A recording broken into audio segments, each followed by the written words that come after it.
एक समय की बात है कि विष्णु भगवान का विवाह लक्ष्मी जी के साथ निश्चित हो गया।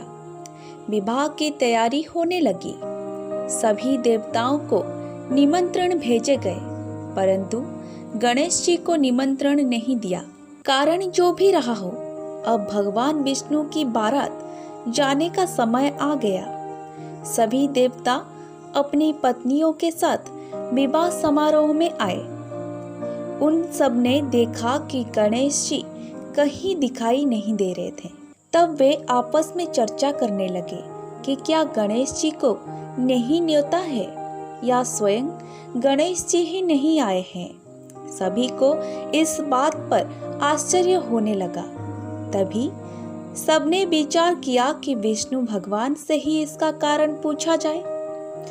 विष्णु भगवान से पूछने पर उन्होंने कहा कि हमने गणेश जी के पिता भोलेनाथ महादेव को न्योता भेजा है। यदि गणेश जी अपने पिता के साथ आना चाहते तो आ जाते।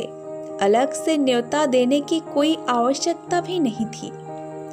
दूसरी बात यह है कि उनको 1.25 मन मूंग, 1.25 मन चावल, 1.25 मन घी और 1.25 मन लड्डू का भोजन दिन भर में चाहिए। यदि गणेश जी नहीं आएंगे तो कोई बात नहीं, दूसरे के घर जाकर इतना सारा खाना पीना अच्छा भी नहीं लगता। इतनी वार्ता कर ही रहे थे कि किसी एक ने सुझाव दिया, यदि गणेश जी आ भी जाए तो उनको द्वारपाल बनाकर बैठा देंगे कि आप घर की याद रखना। आप तो चूहे पर बैठकर धीरे धीरे चलोगे तो बारात से बहुत पीछे रह जाओगे। यह सुझाव भी सबको पसंद आ गया, तो विष्णु भगवान ने भी अपनी सहमति दे दी। होना क्या था कि इतने में गणेश जी वहां आ पहुंचे और उन्हें समझा बुझा कर घर की रखवाली करने बैठा दिया। बारात चल दी।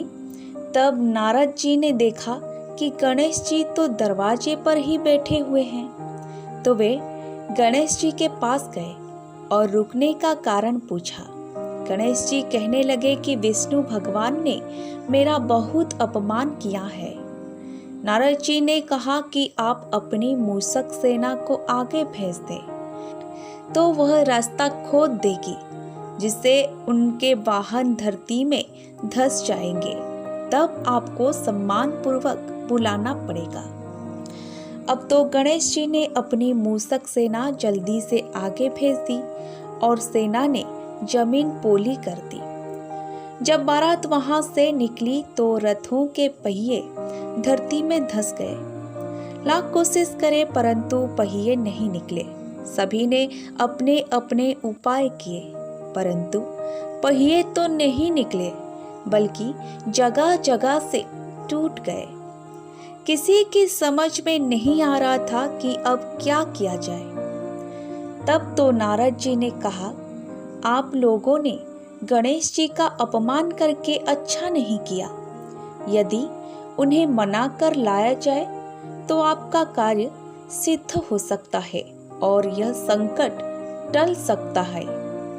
शंकर भगवान ने अपने दूत नंदी को भेजा और वे गणेश जी को लेकर आए। गणेश जी का आदर सम्मान के साथ पूजन किया।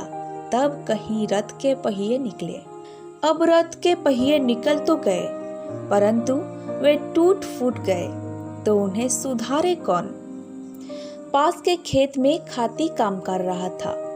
उसे बुलाया गया। खाती अपना कार्य करने के पहले श्री गणेशाय नमः कहकर गणेश जी की वंदना मन ही मन करने लगा। तब खाती कहने लगा कि हे देवताओं, आपने सर्वप्रथम गणेश जी को नहीं मनाया होगा और ना ही उनकी पूजन की होगी, इसीलिए तो आपके साथ यह संकट आया है।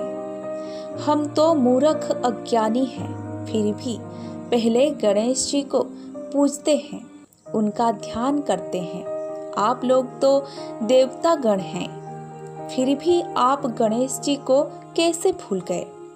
अब आप लोग भगवान श्री गणेश जी की जय बोलकर जाएं तो आपके सब काम बन जाएंगे और कोई संकट भी नहीं आएगा।